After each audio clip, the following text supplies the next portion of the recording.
Hey guys, so we got our latest release of the Stanley Cup playoff cards, a lot of cards to go over, as well as a particular primetime in that Alexis Lafreniere I want to talk about quickly. So let's jump into all of the new cards for May 11th. So we'll kick things off with the 90 Devon Toews, 6'1", 192, 97 skating, and then his slap shot at 90 power, 86 accuracy. At this stage of the game, honestly, even at the 90 overall mark, he does have the high-end speed, which is nice. It's his shot that kind of isn't really worth. The reason being is the accuracy is nice because it's closer to 90. But you really, with the goalie overalls at this stage of the game, you want to have a higher slap shot power. And I just want to take a look at real quick at what he's going for in the market. As if he's cheap enough, then it might be a value. There's just nothing there. So this would have been a pass for me just based on the price tag, as well as his body checking only being 84. Just, there's some good things in speed, but that's about it. Then we've got the 90 overall Derek Stepan from the New York Islanders, getting 97 skating, which is fine with 2 to SP. Shot all under 90, hand stats at 88, and face-offs at 89. This is really a ho-hum card. There's a lot more cards from the Champions Series or even the Winter National event that I would rather have than this one. So if you were to pack it, I would move on from this one. Then we've got the 90 overall Matt Grzelcyk, 5'9". That pretty much ends the conversation, unfortunately. 99 skating, which is awesome. Shot power is 91, but its accuracy is only 83.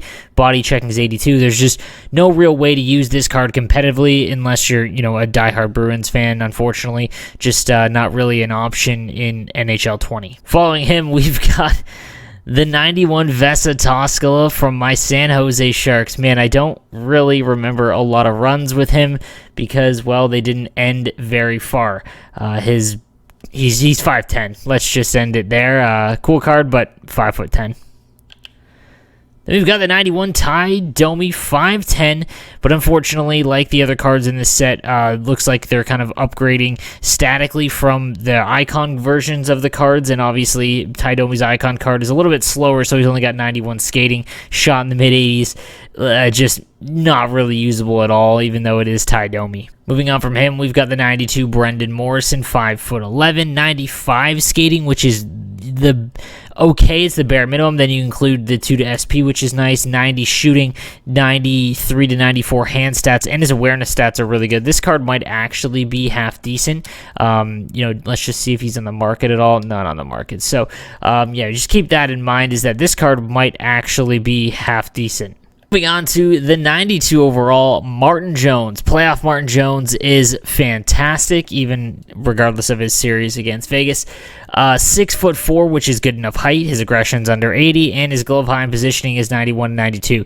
With a speed of 80, this actually isn't a bad card. Combine that with the fact that he's actually got decent synergies. This is usable, and if you're a Sharks fan, you could totally get away with using this Martin Jones. I don't know if I will, but not a bad card at all. Moving on from him, we've got the 94 overall Nicholas Kronwall, 6', 99 skating across the board, 94 shot power, 86 accuracy. His hand stats are half decent with 92 puck control and passing, body checking 95, and his awareness stats are pretty good as well. Not a terrible defenseman by any means, although for 94 overall, he's lacking the shots that you really want with a high-end defenseman. Again, it's going to depend on how much you're paying for him, but at 6', I'd rather have like the Paul Coffey. So just keep that in mind, as I think there might be better options than this one. Then we've got the 94 overall Joe Mullen again, a little bit shorter at 5'10", 99 skating across the board. Shot is over 90, hand stats over 90, and he does have 99 draws. You could do worse. This is kind of like a poor man's Sidney Crosby, as Crosby's a little bit shorter as well. I'm not really sure how stoked I would be to grab him. I think I would still rather sell him, but if he went for a decent price, then possibly, and by decent I mean like 250 and under. 250 would be the absolute max, so just keep that in mind. Tons of Sharks in this release, as we got the 95 Tomash Hurdle, 99 skating, 95 shooting. He's great size, good speed, great shots. Does have 97 faceoffs. If you liked the All-Star card, which you should have, this is a great upgrade. I'm actually going to grab this card, as he does look great, and I love me some Hurdle. So not a bad card at all, and stoked to grab him. big-time throwback with the 96 Marian Gaborik from the Minnesota Wild, 6'1", 99 skating with a good shot at 98 power, 92 accuracy, hand stats all above 90, as well as that body checking stat as well. Awarenesses are a little bit lower at 92 overall, but that's fine. This is definitely a very, very good card.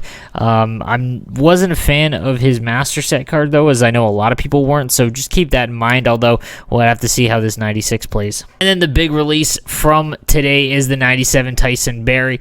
Now, throughout the year, Tyson Barrie was actually one of the best right-handed defenseman cards just because there literally wasn't any good ones. 99 skating, 98 shot power, 92 accuracy. Does come with 99 passing and puck control. Awareness is almost max as well. If you are someone who carries the puck out with the defenseman, this is actually not a bad card. So if you are someone who passes it immediately and, doesn't really take advantage of using the defenseman on the breakout, then I would avoid this card, because on the defensive side of things, he's obviously not going to be able to compete with, the dying of zone entry against a 6'3" Kopitar and things like that. So keep that in mind, but he's still a fine card for sure.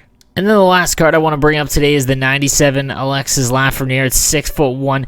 This is an endgame card. If you were able to pack this card, do not sell it. It is almost perfect for a winger. 6'1", 192, 99 skating, 99 shooting. Basically, his hand stats are almost perfect as well as his awareness. The only thing he doesn't have is faceoffs, but 100%, if you can pack this card, do not get rid of him.